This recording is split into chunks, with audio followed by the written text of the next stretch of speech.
The lore of Medusa, she was never the real monster. What if the monster was never Medusa? What if the woman with snakes for hair, the gaze that turned men to stone, the face mythology taught the world to fear, was never the real villain of the story? Because Medusa was not born a monster, she was made into one. And long before heroes hunted her, before poets turned her into a warning, before her name became a symbol of horror, Medusa was something else entirely. She was beautiful, she was devoted, and according to one of the darkest versions of the myth, she was a woman destroyed by the gods she could not refuse. That is what makes her story so unforgettable, not because it begins with terror, but because it begins with trust. In the earliest Greek traditions, Medusa is one of the Gorgons, a terrifying being from the beginning, but later storytellers changed her story into something far more tragic. In that version, Medusa was once a mortal woman, renowned for her beauty, especially her hair, and she served in the temple of Athena. That detail matters, because Athena was not simply a goddess of wisdom. She was the goddess of order, discipline, law, sacred space, and control. To serve in her temple was not casual devotion. It meant living under rules, ritual, purity, and constant expectation. Every movement had meaning. Every prayer had sequence. Every mistake had consequence. And Medusa, by every telling, was the kind of woman who understood that. She belonged in the temple. She gave herself to its silence, its structure, its sacred rhythm. She was not reckless. She was not wild. She was not dangerous. She was exactly what the gods demanded. That is what makes what happened next feel so cruel. Because in Greek myth, virtue does not protect you. Beauty does not protect you. Devotion does not protect you. And when the gods want something, mortal lives become very small. One day, Poseidon entered Athena's temple. The god of the sea did not belong there. His presence alone was a violation. He was power without restraint, force without permission, chaos stepping into a place built for control. And there, inside the sacred temple, Medusa was assaulted. Some versions say Poseidon seduced her. Others say he violated her. But across retellings, one truth remains. Medusa was the one who suffered, and Medusa was the one who paid. Athena returned and saw what had happened. She saw her desecrated temple. She saw Medusa. And instead of punishing Poseidon, the god who had defiled her sacred space, Athena turned her wrath on the mortal woman who had no power to stop him. That is the core of Medusa's tragedy. She was not cursed for evil.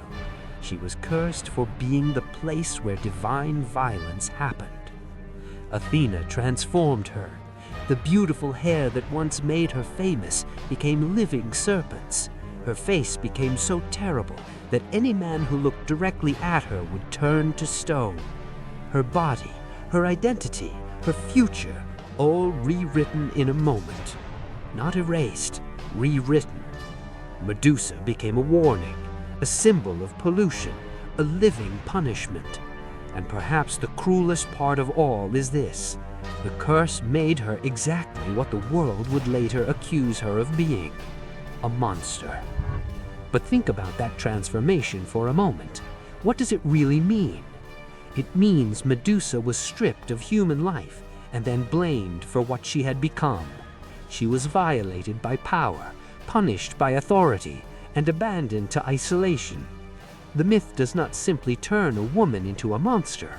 It shows how trauma, shame, and punishment can be forced onto someone until the world no longer sees the victim at all. Only the fret, only the face, only the fear. So Medusa was sent away, driven to the edges of the world, far from temples, far from cities, far from any life she might have known before. She lived in exile, a figure surrounded by silence, death, and rumor. And from that point on, the story is always told by the people who feared her. Men who approached and died, heroes who were warned about her, poets who described her horror, not her suffering. By then, no one asks who she used to be.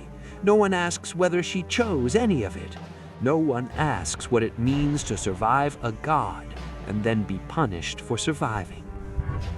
Instead, Medusa becomes useful. Useful as a monster, useful as a trial for heroes, useful as something terrifying that can be defeated. And that is where Perseus enters the story.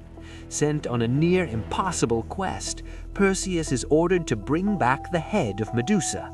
Not because she is conquering kingdoms, not because she is raising armies, not because she's hunting the innocent, but because slaying a monster makes a hero look glorious. Even then, Perseus does not face her fairly. He is aided by the gods themselves.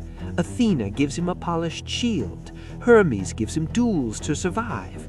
He approaches Medusa while she sleeps, using the shield as a mirror so he never has to meet her gaze directly.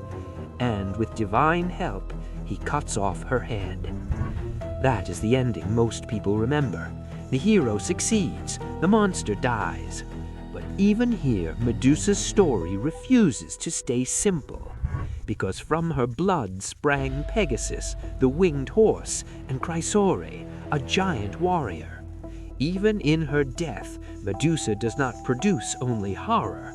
She produces myth, wonder, power, legacy. And her head, even severed, remains a weapon. Perseus uses it. Athena places it on her shield. The same gods and heroes who condemned Medusa still relied on her power afterward. That alone tells you something important. They feared her, but they also needed her, which is why Medusa has survived for thousands of years, not just as a monster, but as something far more unsettling. A mirror. A mirror for how power behaves. A mirror for how victims are blamed. A mirror for how beauty can become danger in the eyes of those who want control. In the ancient world, Medusa may have represented terror, protection, female power, chaos, punishment, and sacred rage. Her image was carved on armor, temples, and doorways to drive evil away. She was feared, yes, but she was also protective, monstrous yet sacred. And maybe that contradiction is the point, because Medusa lives at the boundary between what society condemns and what it secretly understands. She is the woman destroyed by injustice. She is the face of unhealed pain. She is what happens when a victim is denied mercy and then blamed for becoming dangerous. That is why her story still feels modern, not because of the snakes, not because of the curse, but because even now the world still knows how to turn suffering into accusation. It still knows how to punish the powerless while excusing the powerful. It still knows how to look at a ruined person and call them the ruin. So, no, Medusa was never just a monster. She was a warning, but not in the way the old myths wanted. Not a warning about female terror, not a warning about vanity, not a warning about forbidden beauty. She is a warning about what power does when it protects itself, about what happens when justice serves the strong, about what happens when the innocent are transformed by the violence done to them and then blamed for the shape of their survival. Medusa did not begin as a monster. She began as a woman. And maybe the most disturbing part of her legend is not that she could turn men to stone. It is that the gods looked at what was done to her and decided she was the one who should carry the curse.